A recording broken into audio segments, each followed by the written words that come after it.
In this video, I will show you how to download Bybit on your computer or laptop easily. Watch till the end so you don't miss any steps. Let's get started. First, open the Start menu and go to Microsoft Edge.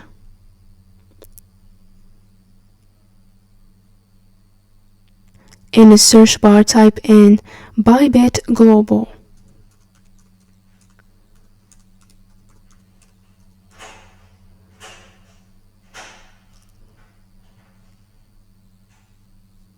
Then click on this link here.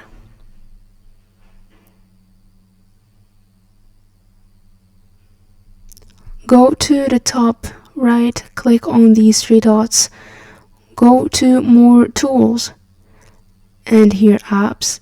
As you can see here, there's Install this site as an application. You're gonna click here. Then click on Install. And this is how you can download Bybit on your computer or laptop. If you found this helpful, drop a like and subscribe. Thank you for watching. See you next video.